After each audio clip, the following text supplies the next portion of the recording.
Hello, dear students. You are most welcome in Sankal International School, Nicole, Ahmedabad, in Standard 12th Commerce, Subject State. I am Kiran Salamani. Welcomes you again, dear students.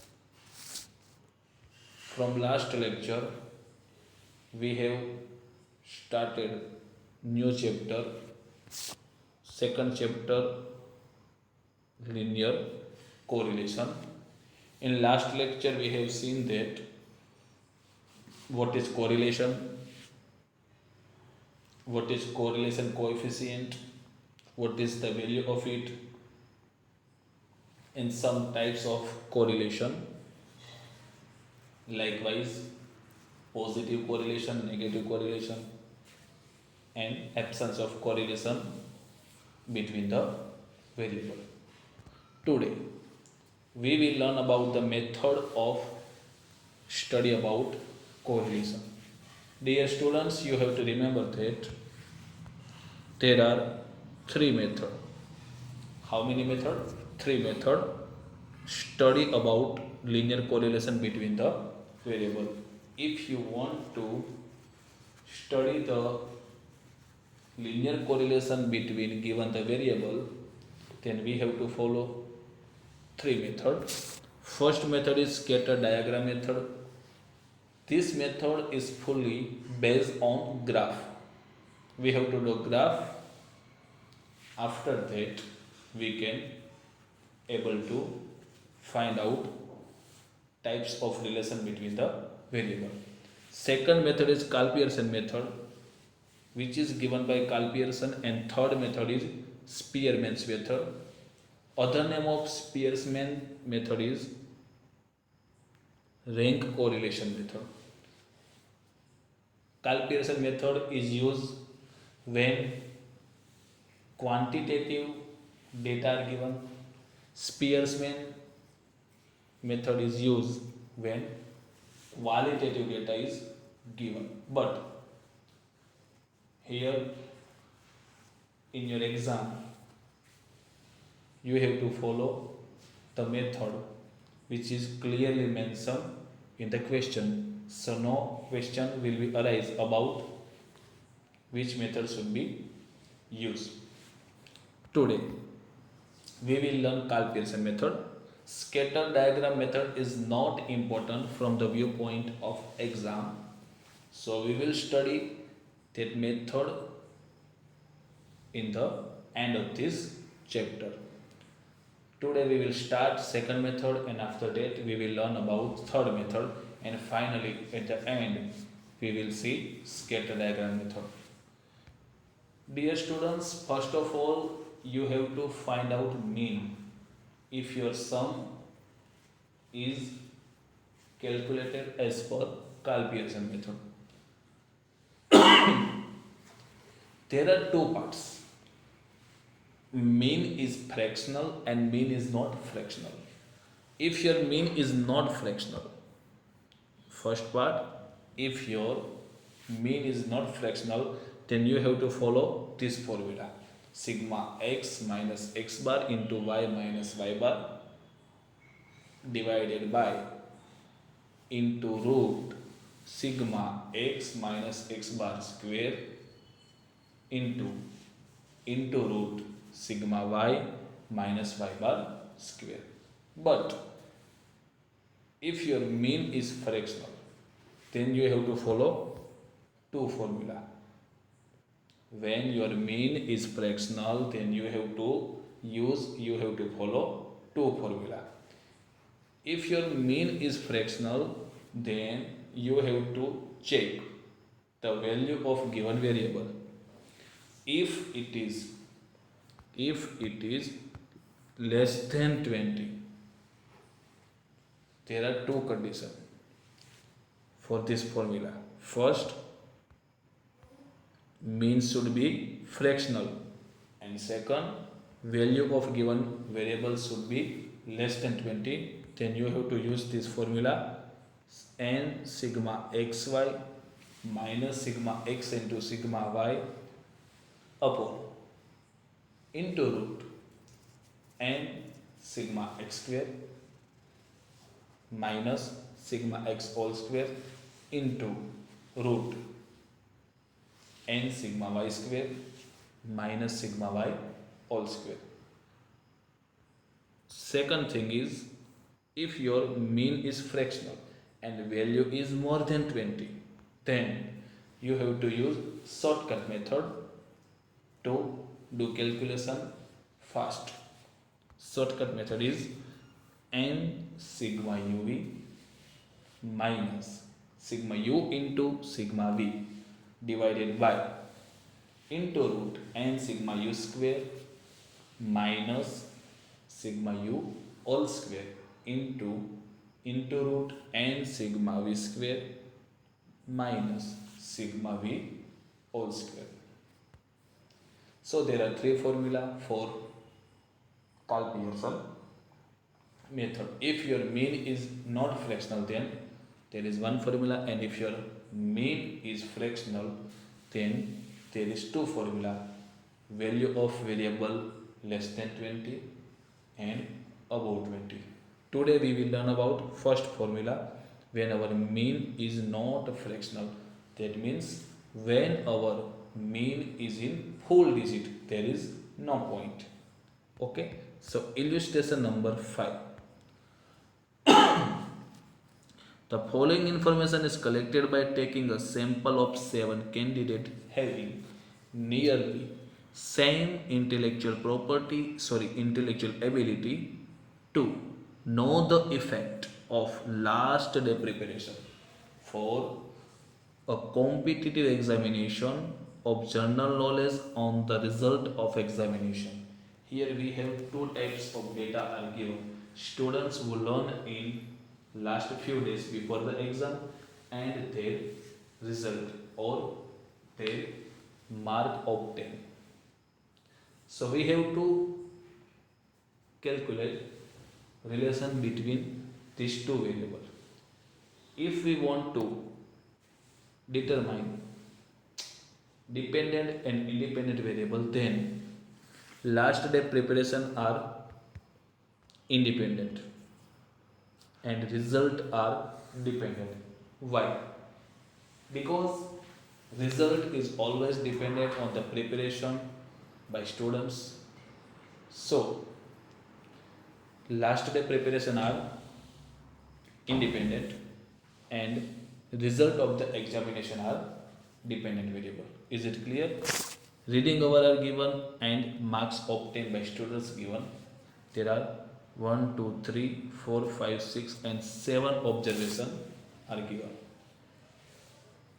As I said before that, first of all we have to calculate mean, because our sum will be start from the mean. If our mean is fractional or if our mean is not fractional, after that we can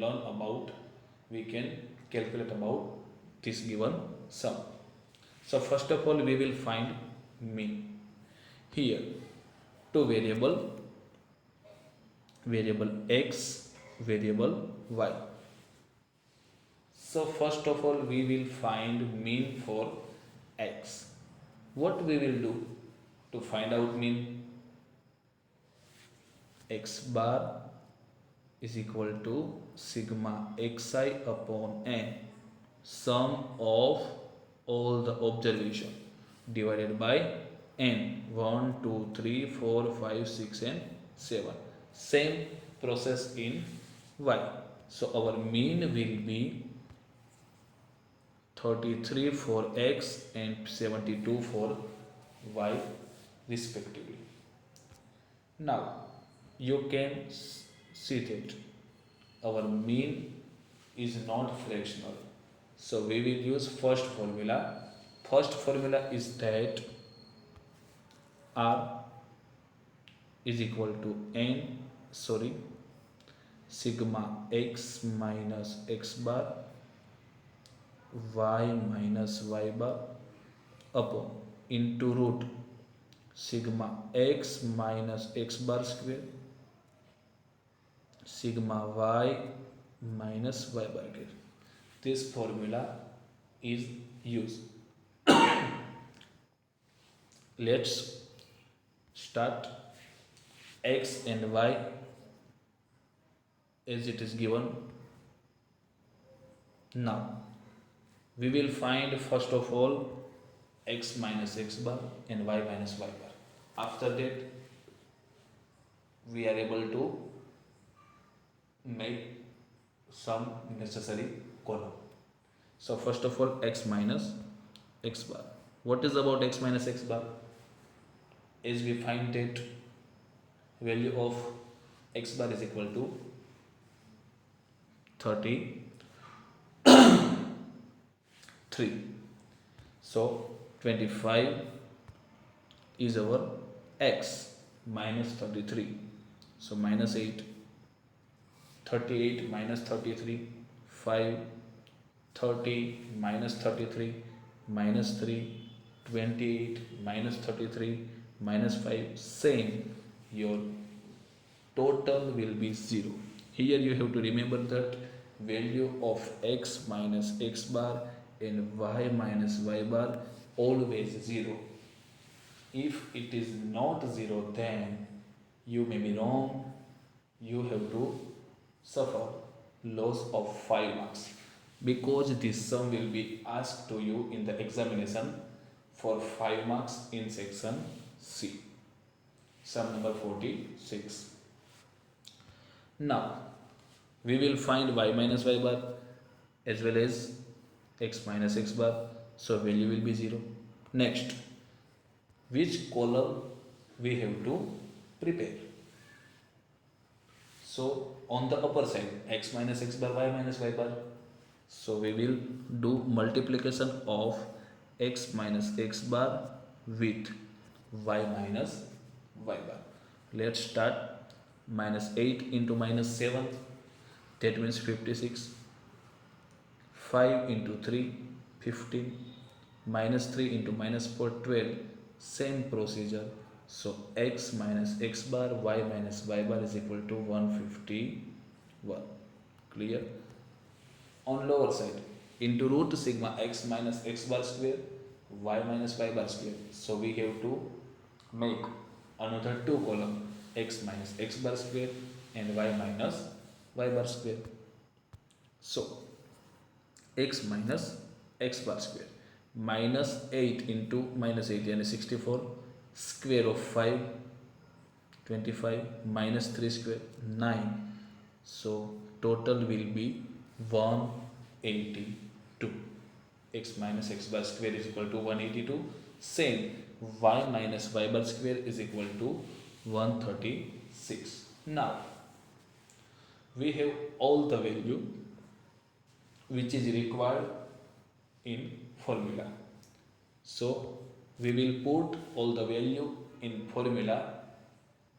Okay, formula is R is equal to sigma x minus x bar y minus y bar divided by into root sigma x minus x bar square into root sigma y minus y bar square. We find that sigma x minus x bar y minus y bar is equal to 151 into root sigma x minus x bar square is equal to 182 into root sigma y minus y bar square is equal to 136. So 151 divided by into root 24,752. So your final answer will be 0.9598, that means 0.96. So there is 0.96 correlation between reading hour and marks obtained by students. Now we have to also interpretation about this. You have to remember that if your answer is near -1, then there is negative correlation, and if your answer is +1, if your answer is near +1, then there is high positive correlation. So our answer is near plus 1. There is no more distance between plus 1 0.96. So we can say that there is high positive correlation. There is high positive correlation between given variable. You can see that here you have to write there is high degree of positive correlation between reading hour and marks obtained by students. Okay, I hope you all are understand this method and this sum. Now you have to do homework from your home. 5 sum are given. Exercise number 2.2, sum number 1, 2, 3 and 6. Exercise number 2, sum number 1 and 2. So this 5 sum is homework to you. In the next lecture we will learn about other two formula when the mean is fractional.